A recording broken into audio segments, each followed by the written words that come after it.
I act currently as the coordinating PI of the multi-institutional, multicentric WINTHER trial, which is the first therapeutic trial that has been pushed by the WIN Consortium. And so what are the aims of this type? It's a new type of trial. Correct. WINTHER is probably what we could call a second-generation personalized medicine trial.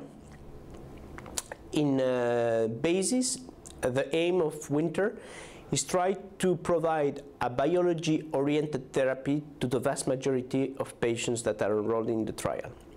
Let me explain to you what does that mean.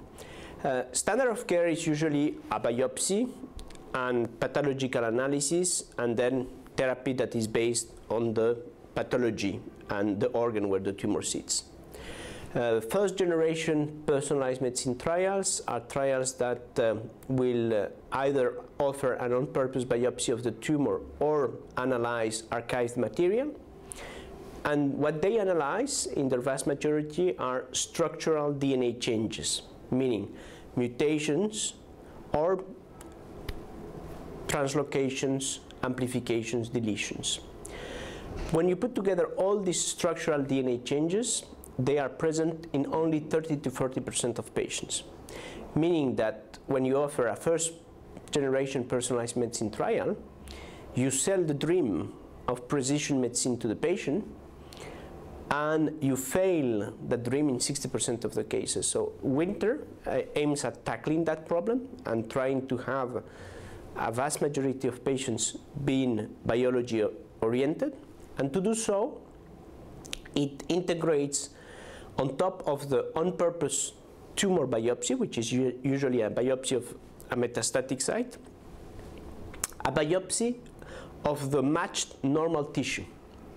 And in doing so, we will have not only the structural DNA changes, but we will also have, in patients for which there are no structural DNA changes, the capability to measure the transcriptomic distance of genes between the tumor and the matched normal tissue, therefore transforming that transcriptomic distance in potential matches for registered or not registered drugs that are in development. We have therefore two arms in WINTHER. Arm A, which are patients for which the therapy is guided by the structural DNA changes. That arm A, we have a specific partner, which is Foundation Medicine, providing CLIA-certified deep sequencing on Illumina-based platforms. And on arm B, we have a partnership that is currently for the EU sites and Israel, an Agilent-based platform, which is Gustave Roussy platform, led by Vladimir Lazar. And we measure there the transcriptomic changes to orient for the therapy. And so what does this transcriptome changes, what does it mean for treatment? Well, transcriptomic changes are just measuring different genes for a patient. It's extremely simple to illustrate that by taking one example. For instance, we measure in the tumor many genes, and let's say that we measure the fact that thymidine synthase and dihydrofolate reductase are extremely high in the tumor as compared to the normal tissue. Well, the measurement of these changes will be put in an algorithm that matches transcriptomic changes to drugs, because we know that the drugs have specific targets, and therefore those targets are integrated in the algorithm. And we know, for instance, that pemetrexed has as main targets dihydrofolate reductase and TS. So the algorithm is going to tell you probably pemetrexed is an extremely good match for this patient.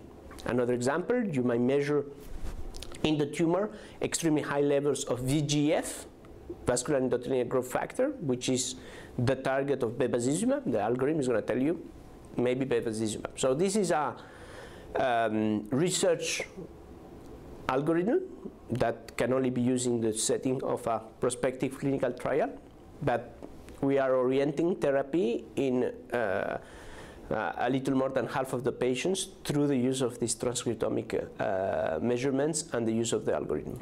So this is half of the 60% that don't have a structural change? No, this is, in fact, this Arm B applies to the 60% of those who have no structural DNA changes. So in theory, you enter the trial, 40% will have a structural DNA changes, 60% will be oriented through the algorithm.